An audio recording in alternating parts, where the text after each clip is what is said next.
Bennington, Vermont is one of those postcard-perfect New England villages. From the white church steeple to the rolling hills to a quaint downtown.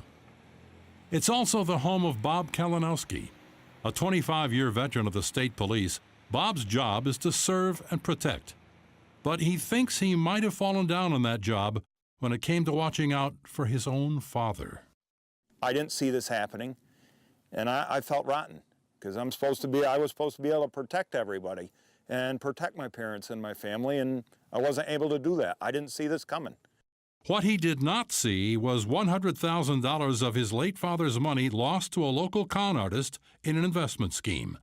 Money his father had saved from a lifetime of hard labor. Bob still believes that most people are good. Perhaps that's a fortunate consequence of living here. Still, his father's experience taught him a painful lesson. No matter what, it can happen to anybody if they're not careful. They really need to check into things before they go investing their money, making big investments. Ask questions, do research, ask the experts. Because if it can happen to our family, it can happen to anybody.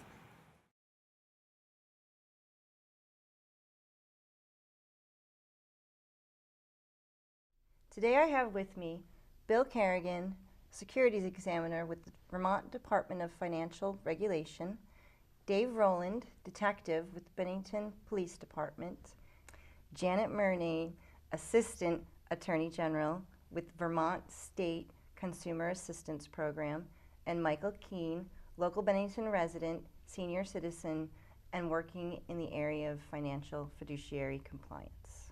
Today we're going to talk about 4 reminders for senior citizens of how to protect themselves from falling victim to financial fraud, identity theft, or any other type of fraud related to their personal identity, social security numbers, bank accounts, or other personal financial information.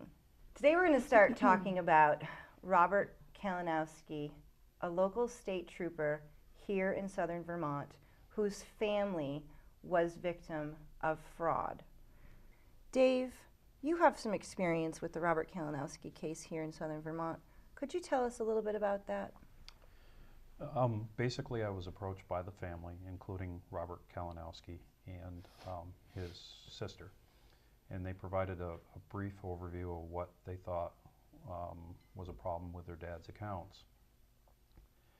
And looking at it, at least initially, it appeared that there was monies that were either invested, and I use that term in quotes, or misplaced and couldn't be accounted for through a small business at the time. It very quickly became what appeared to be a fraudulent type activity, and from there we elicited some help with Bill and some of his folks and started a joint investigation. Wonderful. How could have asking questions, not being embarrassed of potentially being a victim to fraud, have protected Robert Kalinowski's family from falling victim? Some of these things are very simple. Looking for proof that an investor is licensed and registered with the state of Vermont, that they can do investments. Some are as simple as demanding receipts of money transfers and simple things like that. Some other key things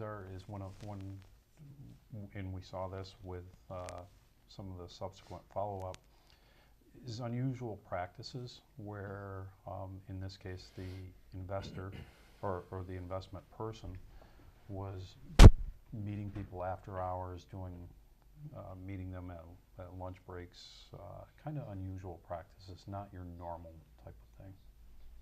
And Bill, how did you become involved with this case?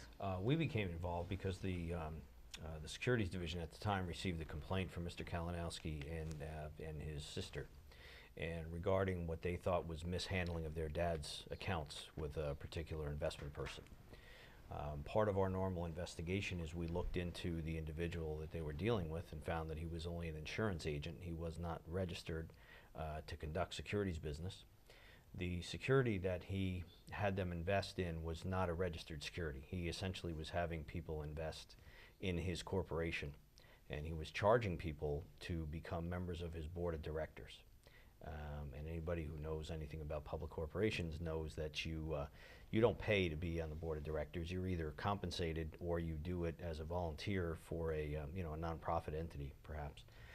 But in this case, this individual was soliciting people to invest in his company, promising them a pretty significant rate of return, a 3-year guarantee that they would then get their money back, and also something that was a key piece at the time to some of these folks was the potential to maybe get some health care benefits out of this investment. Oh, wow. So when we started to look into it, there were just a lot of red flags for us. And with that, we got a hold of Dave and his folks down here, and we did a joint investigation. Came down and executed some search warrants on that individual's home and business to try to get some more documentation and some evidence of the wrongdoing.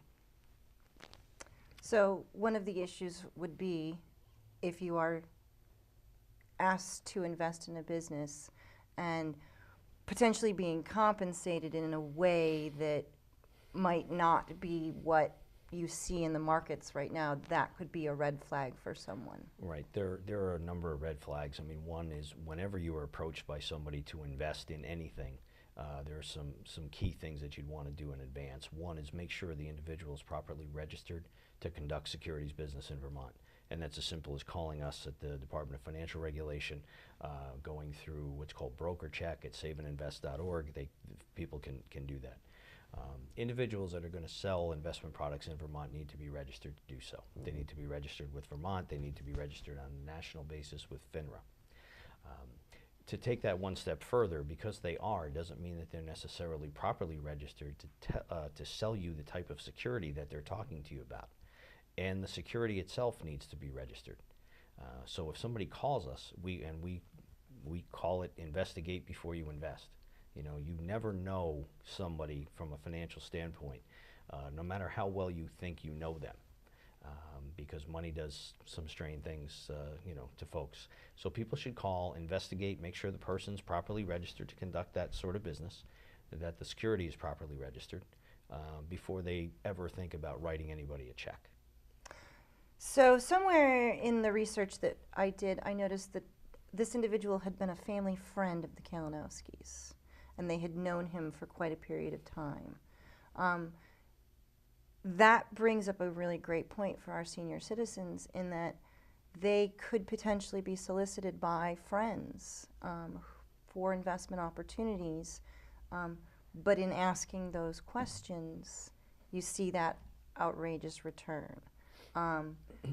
When someone invests in something like that, are they issued a stock certificate? Is there any kind of official documentation that they should receive that says, I've invested, this is what I'm guaranteed to be getting back? And if you don't receive that information, is that itself also a red flag?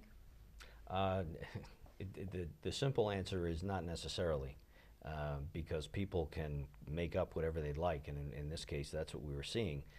People make up stock certificates. Look at a Bernie Madoff case. People were getting statements. They were receiving confirmations and statements on their accounts, but they were all fraudulent. Mr. Madoff never actually purchased one share of stock in a $50 billion Ponzi scheme. So that in and of itself is not enough to make you feel comfortable that you have a legitimate investment. What you need to do is, again, check with the authorities, check with the Department of Financial Regulation to make sure these people are properly registered and that the security is registered. Then you can move forward and even do some other due diligence on your own. I mean, in this case, this individual was selling them shares of his own corporation. Had people checked with in this particular instance, with the Secretary of State's office, they could have seen through their filings there that, number one, this entity did not have preferred stock to sell. They were also offering many more shares than what they were authorized to have as a corporation. So there were just a lot of red flags, but most people don't know the questions that they need to ask. So Bill, one of the things that we've discussed is that many investments happen in personal friendship, and someone's going to become friends with you or befriend you, maybe in an aggressive manner or otherwise, in order to get you to invest in whatever opportunities they have. Can you talk a little bit about that? Sure. Most oftentimes, especially with people who are perpetuating fraud, they don't know they're victims initially. They'll kind of infiltrate a group, like in an affinity fraud situation. They'll find a group of like-minded folks. They'll come in, they'll try to find somebody that's essentially a center of influence, somebody whose opinion the rest of the group values. And they'll befriend them, and they'll essentially, all they're trying to do is establish trust before they ever come out and start offering an investment opportunity, because you tend to look less into people who you trust, who you think you know. And in a lot of the cases that we deal with customer complaints, etc., most of the time the fraudster is essentially somebody who they felt was a friend. They never felt like they were doing anything that they had to worry about. People felt that this was their friend. They would never do anything to harm them. And most of the cases, that's just not the truth. Yes, the scammer will go to any lengths to get Absolutely. what they need. The only way they make money is by separating you from yours. Yep. And Detective Rowland, could you offer any insight as to other things that the Kalinowski family could have done to ensure that the individual didn't fall victim to fraud? In that particular case, there was one thing that they did do, was be persistent by asking for documentation, producing records, and that sort of thing. And when they did feel in that particular case that there was an error, some of the money actually was returned back to this father's account. Wow, was it done in the process of the entire scam? So, you know, somebody would be tipped off that $2,000 is missing from their bank account and quickly refunded to only be taken for more? There was some back and forth on that. It's a little more complicated than that. But it was a sizable amount. It was $25,000 in this particular case that did come back into the account. And I'm sure Bill will support this, is when you ask for those records or you ask for proof that your money was transferred from one account to another, there should be documentation of that, and it should be done in a very timely manner. One of the things that I saw was excuses. My dad died, my brother died. There was multiple excuses, and all that was to buy time.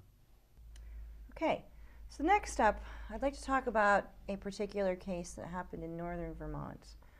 This gentleman's name is Mac Parker, and he successfully defrauded many, many, many Vermonters from sometimes their entire retirement savings. Bill, you worked very closely with Dan Raychek with the FBI on this case. Could you tell us a little bit about what happened with the Mac Parker case? Sure. Initially, the division was made aware of Mr. Parker back in September of 2009, at which point we started our investigation, had numerous interviews with Mr. Parker, and started going through his documentation. Essentially, what he was doing is offering a promissory note to investors. And in the beginning, they were paying 12 to 15% rates of return on these promissory notes. And the premise was that you were going to be investing in his movie-making enterprise. And the film was going to be called Birth of Innocence. Kind of an ironic title for what it ended up actually being. But investors were told that they would be getting 12 to 15% rates of return. There was a contract drawn up between Mr. Parker and the investors. About 5 years into the program, those 12 to 15% rates of return escalated to 20 to 30%. And in our initial interviews with Mr. Parker at the divisional level, we would ask a lot of questions to find out essentially how many investors he had and how much money he owed. Our first interview, he was not able to answer those questions for us. When we attempted to go to his location to look at his books and records, we kind of played phone tag a little bit, and then he offered to kind of bring them into us and let us see them. When we met with him initially, we told him that he needed to stop raising money the way he had been raising it, because we felt he was potentially in violation of the Uniform Securities Act, in that these promissory notes were securities. When he came back into us about 6 weeks later, we started going through the documents, and I asked Mr. Parker essentially the same series of questions I had asked him 6 weeks earlier. And one of the questions was, how many investors do you have? And he purported that he had a couple of hundred investors at the time. And when I asked him how much money he owed, the response was about $10 million. Now, initially he had told us that the budget for this movie was $1.8 million. So the fact that he owed 10 was very alarming to us, as was the size of the investor pool that he had accumulated. So at that point, the decision was made to contact the FBI, because this was a little bit larger than we had initially anticipated. And we got the FBI and the U.S. attorneys involved, and we started working the case jointly at that point going forward. Bottom line is, at this point, Mr. Parker is in federal prison, as is his accomplice, who nobody knew about during this whole time, Louis Soterio. Mr. Parker's Ponzi scheme ended up incorporating about 700 investors and was about $28 million, which is the largest Ponzi scheme in the history of Vermont at this point. Wow, that's impressive. And how do you think so many Vermonters, who are usually, pretty savvy about strangers here in our state, and they generally can't be scammed, is what you think of a tough Vermonter. How could 700 be scammed and not know that each other was being scammed? Part of it was Mr. Parker's notoriety. He was a renowned storyteller, especially in northern Vermont. He would go to a lot of schools. He would perform at First Night. He had actually made a video called Let's Go to the Farm, and a lot of Vermonters had bought that film, the video, for their kids or their grandkids. So he was kind of a known commodity, which actually makes it easier to perpetuate the scam, because you know him, you trust him. Credibility. So he has kind of that credibility built up. So it was pretty easy. And one of the biggest parts with getting the FBI involved was that it wasn't just Vermonters that were investing. There were people from throughout the country.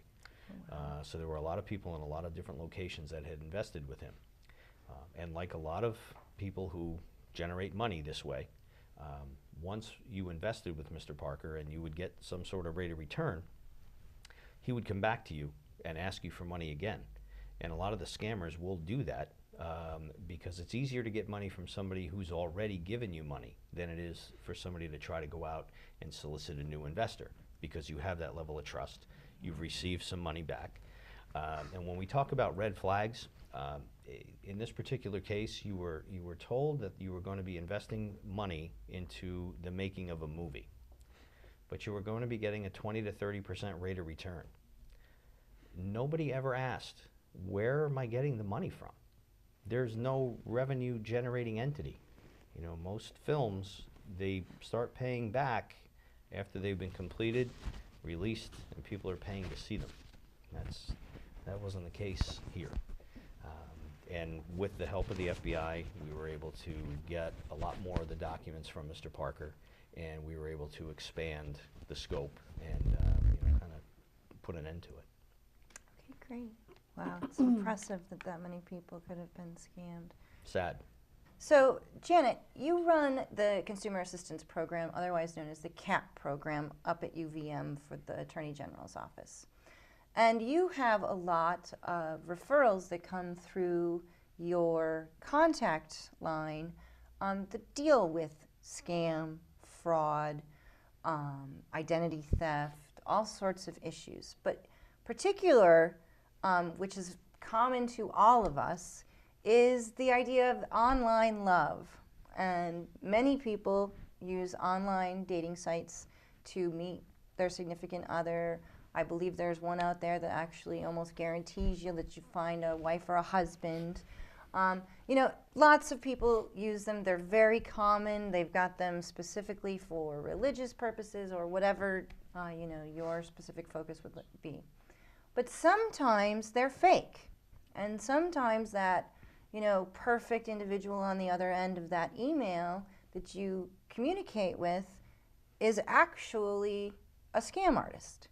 And you are seeing some of those come through the CAP program that are particularly devastating to some individuals. I reviewed one of the cases that you had shown me where a woman was taken for almost $140,000 in one of the particular love scams. So could you talk a little bit about how that process begins with the CAP program? What are some of the services that the CAP program offers? And then Dave, we'll get into what the police response is to some of those issues. Okay. So, please. Sure, Kelly. We get multiple reports of scams on a daily basis at the Consumer Assistance Program. And internet romance scams are one of the most difficult because the victims are being preyed upon not just financially, but emotionally. And so it's very difficult for the victims to come forward. In fact, we know this is a very underreported crime as a result. We're very grateful when people come forward and tell us what's happened to them because it allows us to share that information with others and make them aware of the risks. The internet is a great place, and it can be a great place to meet people. As you say, many people use online dating sites now, and that's absolutely fine. What we would ask consumers to be aware of is that there are professional con artists out there who prey on people who are particularly caring and frequently target seniors, may target people who have lost a companion or a spouse and are looking to meet someone new.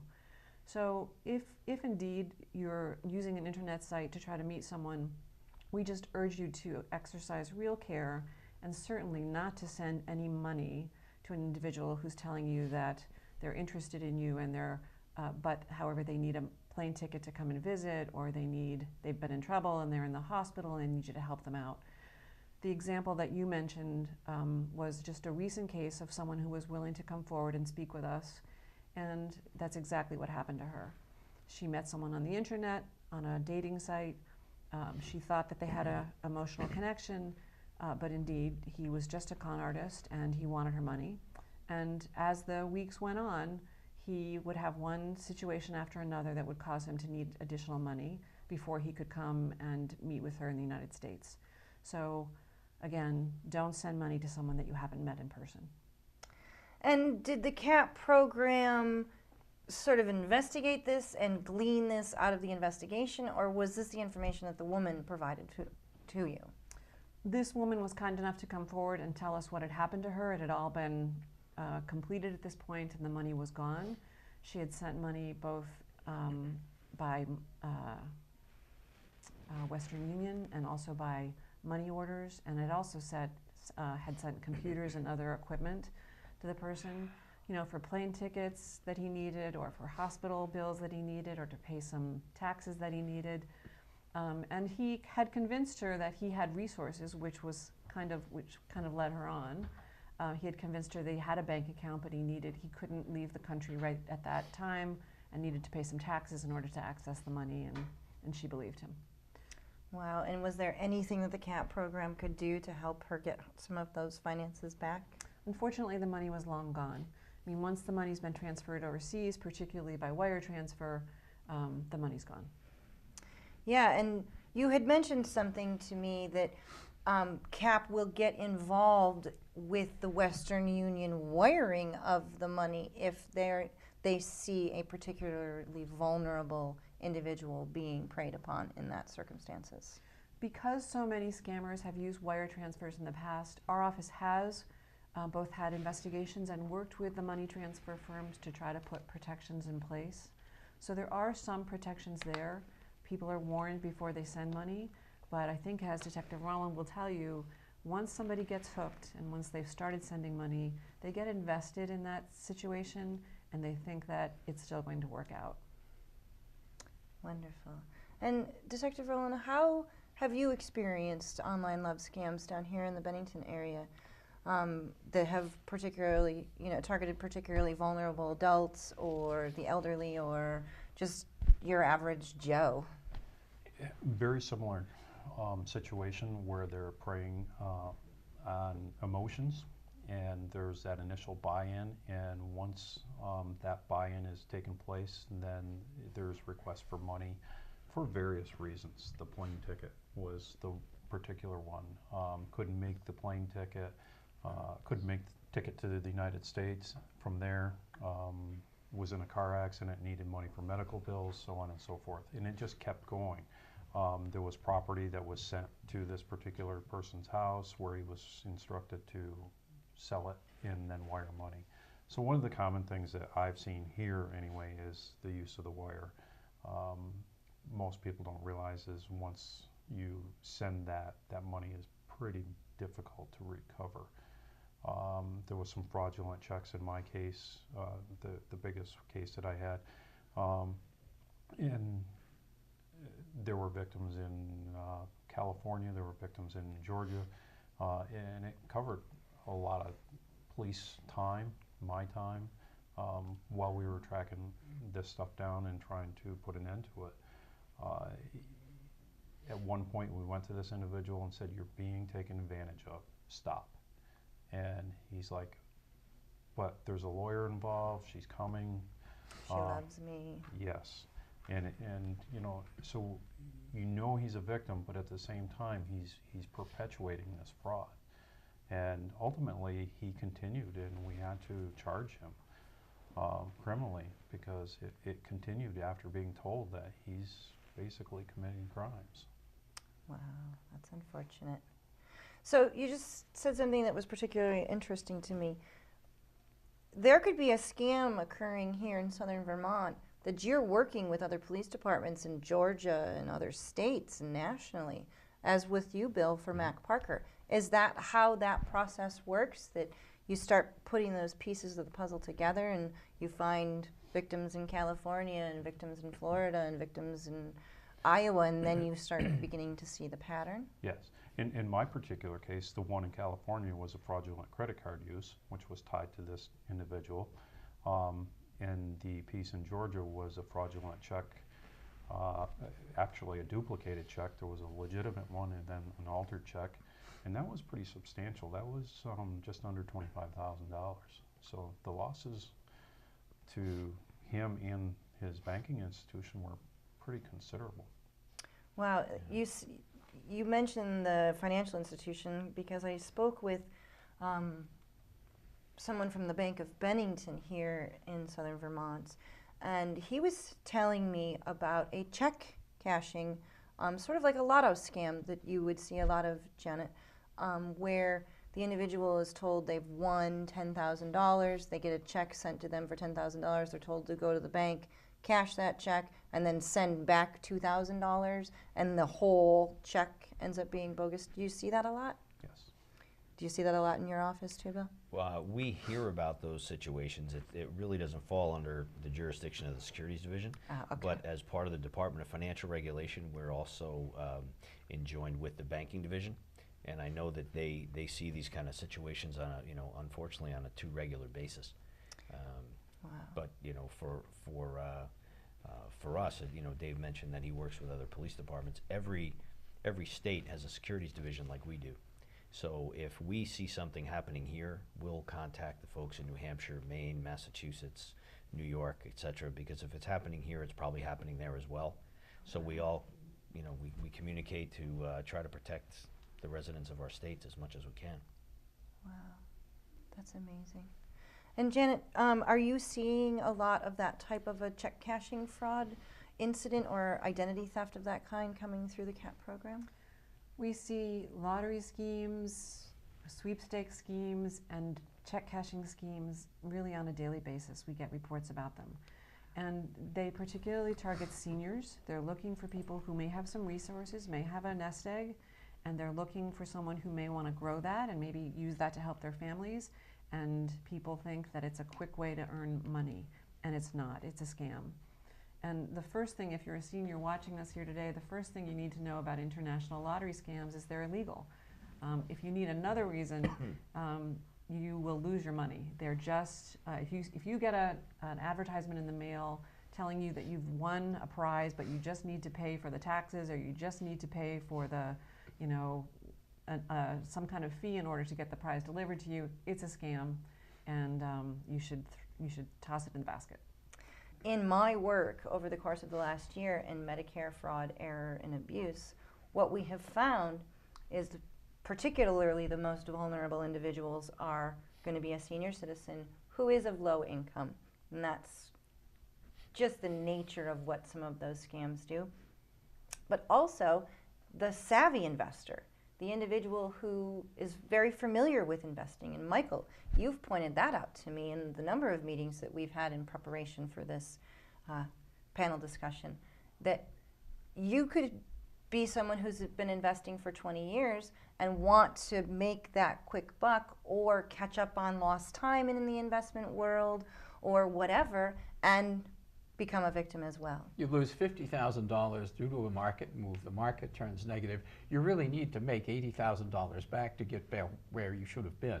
So there's a bit of personal anxiety, anguish, and some greed that comes in there that makes people look at things that in normal times they might have said, that doesn't look right to me. And we should always ask ourselves, why does that come to me? Why should I be so lucky as to get this plopping down on my desk or jumping at me out of my computer? Why is it me? Yeah.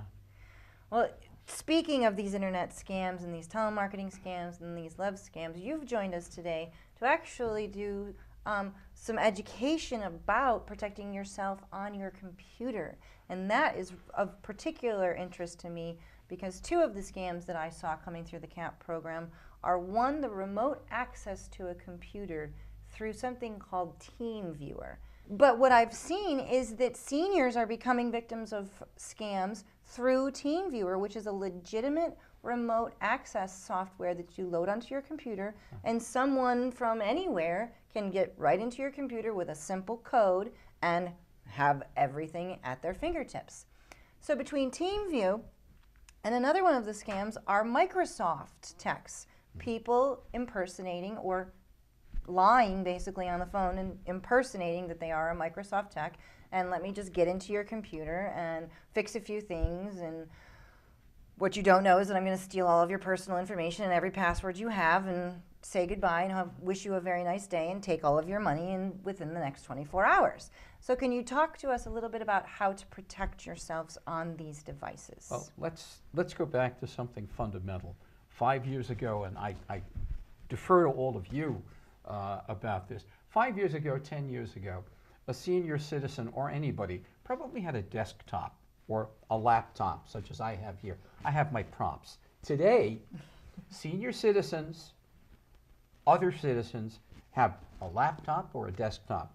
They have a tablet. Why? Because they've given a tablet to their grandchildren and they want one for themselves. They have a smartphone, not just an ordinary cell phone, but a smartphone. It can go on the web, it can receive and send emails, because they're going to text to their grandchildren, they're going to text to their kids, they're going to text to their friends. What this means is that the scammer who would send you an email, the scammer who would find out something about you through the internet, now has 3 ways to get the exact same message to you time after time after time. So that Ashley Madison, who talks about life is short, have an affair, will send 15 of these messages. You've all gotten them, and I've seen them. They'll send 15 of these messages a day, but if you've got all these devices and you've got your emails on all of these, you've got 3 different ways to get that message repeatedly. And the one thing that marketers know, whether they're honest marketers of products, the one thing that marketers of scams know is repetition, constant repetition will get your attention one way or the other. So A, you want to watch out how you use these things. You want to remember that all of these things together, unless you use them the right way, are the same as telling people you're going away on a week's vacation during a holiday time and you left your back door unlocked. Okay? But I'll go back to my colleagues in the panel here. If it seems too good to be true, it is too good to be true. Don't buy it. Don't click on the email from the person that you don't know. Don't click on the link in the email from the person that you don't know. And don't assume that life is short. Have an affair. Don't assume, for example, that the person who writes you the email and says, earn $200 today by filling in this, that, or the other thing for my company, is going to give you $200. That person's going to want personal information from you, maybe your social security number. which is open sesame for everything about you. These things you have to be careful about. I think the biggest thing for seniors to understand is that number one, they are a target. You know, there's a perception that they have money because they're retired. In some cases it's a perception, in some cases it's reality, but that's what the scammers look at. They're also home to answer the phone, which is another one. Well, You I know, never we thought we about we that. all get calls, normally around dinner time, and if you just let it ring, they'll never leave a message. You know, they want to talk to somebody. So if you don't know who's calling, don't bother answering. And the other thing is investigate before you invest. No matter how well you think you know someone, when it comes to financial dealings, you really don't know them.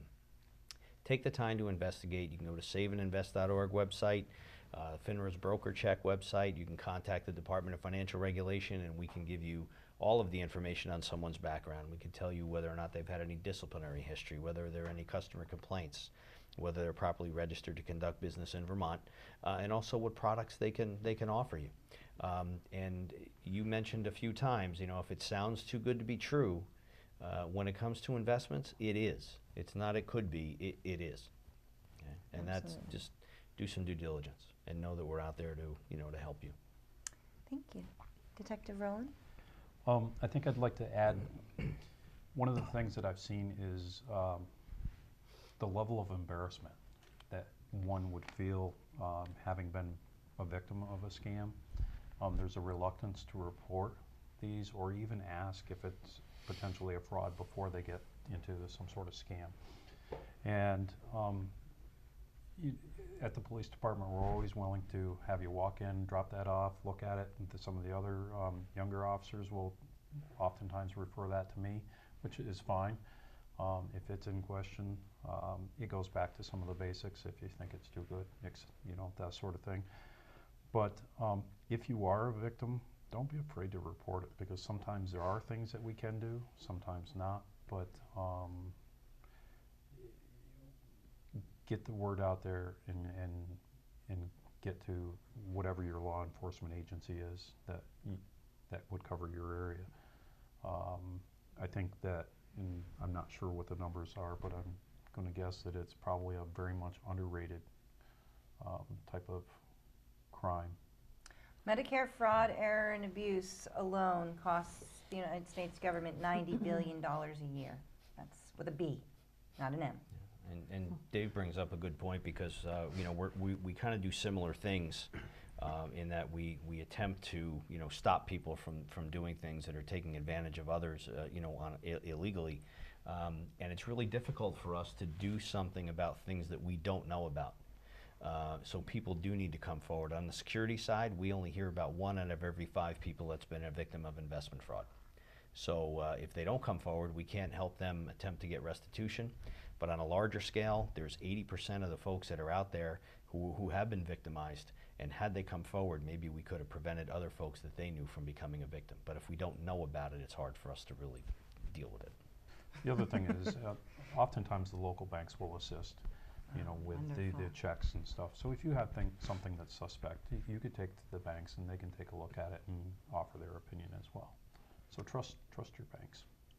Our best advice to seniors is never send money in response to a mailing or a telephone call or any other communication that you've received from someone else. If you want to make a charitable donation, or you want to make an investment, or you want to purchase something, you initiate the contact. Investigate what you're buying before you spend your money.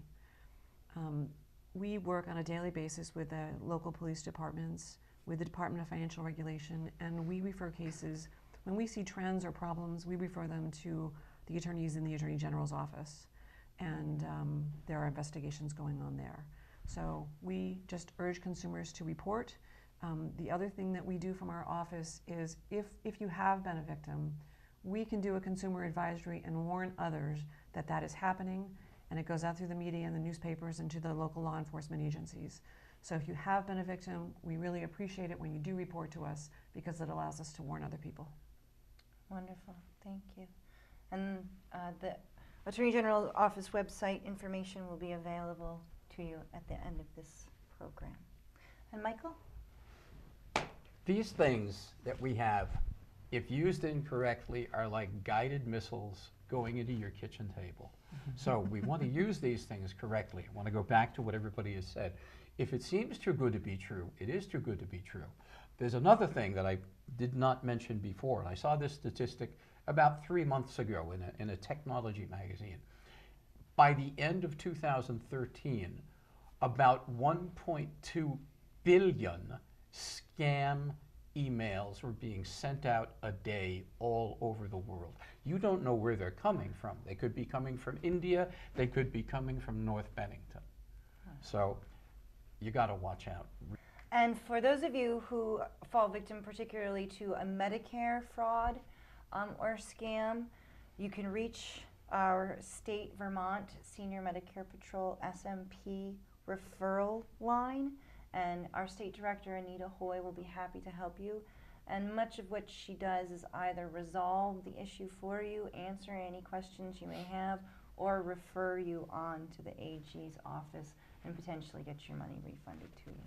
So, thank you everyone for joining us today. It was a pleasure, and I hope that we sent a very powerful message to seniors in our area that don't be victim to scam, and if you are, don't be afraid to tell anybody, because you're only helping others protect themselves as well by reporting it. So thank you. Thank you. Nice to be with you all. Appreciate it. I was feeling very badly for my granddaughter, and I said, I'll take a chance. 88-year-old Dorothy Stowe came to this St. Johnsbury Price Chopper to wire money to her granddaughter after she received a strange phone call. A girl's voice said, Grandma, and I said, is this Anna? And she said, yes. And then she told me that she had gone to a wedding in Canada and that she'd had an accident. It wasn't Anna on the phone. Stowe was about to become another victim of a grandparent scam. But Carol Gehring, a Price Chopper supervisor, pulled the plug. I did call Western Union Fraud Department and told them what was going on. Gehring's quick thinking not only saved Stowe a pretty penny. Hi, Mr. Sorrell. How are you? But gained her accolades from Vermont's Attorney General Bill Sorrell. In recognition of her diligence in preventing wire transfer fraud. At a news conference, Sorrell presented Gehring with the first ever Pure Vermont Award, a neighbors helping neighbors sort of thing. He says wire fraud is becoming a huge problem for Vermonters. It's all about prevention when it comes to these scams, because the likelihood of getting a dime back is very, very remote. Gehring put a hold on the transfer, so Stowe got her money back, and she's not the only grandmother to benefit from the clerk's concern. There's several times we've stopped it here. That's just myself. Now I have other clerks, and they've all seen the same situation.